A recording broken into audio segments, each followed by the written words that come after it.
33వ కీర్తన చదువుకుందాం. నీతిమంతులారా, యెహోవాను బట్టి ఆనందగానము చేయుడి. స్తుతి చేయుట యథార్థవంతులకు శోభస్కరము. సితారాతో యెహోవాను స్తుతించుడి. పతితంతుల స్వరమండలముతో ఆయనను కీర్తించుడి. ఆయనను గూర్చి నూతన కీర్తన పాడుడి. ఉత్సాహధ్వనితో ఇంపుగా వాయించుడి. యెహోవా వాక్యము యథార్థమైనది, ఆయన చేయునదంతయు నమ్మకమైనది. ఆయన నీతిని న్యాయమును ప్రేమించుచున్నాడు. లోకము యెహోవా కృపతో నిండియున్నది. యెహోవా వాక్కు చేత ఆకాశములు కలిగెను. ఆయన నోటి ఊపిరి చేత వాటి సర్వసమూహము కలిగెను. సముద్ర జలములను రాశిగా కూర్చువాడు ఆయనే. అగాధ జలములను కోట్లలో కూర్చువాడు ఆయనే. లోకులందరూ యెహోవా యందు భయభక్తులు నిలుపవలెను. భూలోక నివాసులందరూ ఆయనకు వెరవవలెను.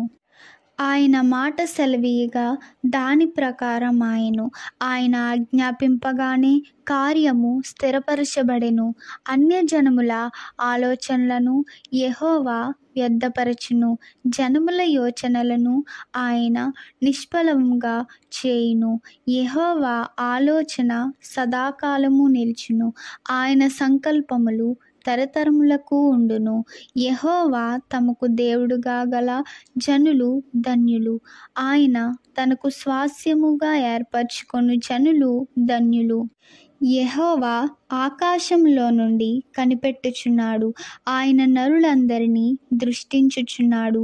తానున్న నివాస స్థలములో నుండి భూలోక నివాసులందరి వైపు ఆయన చూచుచున్నాడు. ఆయన వారందరి హృదయములను ఏకరీతిగా నిర్మించినవాడు. వారి క్రియలన్నీయు విచారించువాడు, వారిని దర్శించువాడు. ఏ రాజును సేనాబలము చేత రక్షింపబడడు. ఏ వీరుడును అధిక బలము చేత తప్పించుకొనడు. రక్షించుటకు గుర్రము అక్కరకు రాదు. అది దాని విశేష బలము చేత మనుష్యులను తప్పింపజాలదు. వారి ప్రాణమును మరణము నుండి తప్పించుటకును, కరువులో వారిని సజీవులుగా కాపాడుటకును యెహోవా దృష్టి ఆయన యందు భయభక్తులు గల వారి మీదను, ఆయన కృప కొరకు కనిపెట్టు వారి మీదను నిలుచుచున్నది. మనము యెహోవా పరిశుద్ధ నామమందు నమ్మికయుంచి ఉన్నాము. ఆయనను బట్టి మన హృదయము సంతోషించుచున్నది. మన ప్రాణము యెహోవా కొరకు కనిపెట్టుకొనుచున్నది.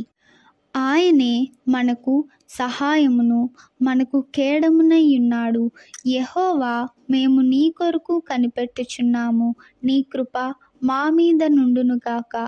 ఆమేన్.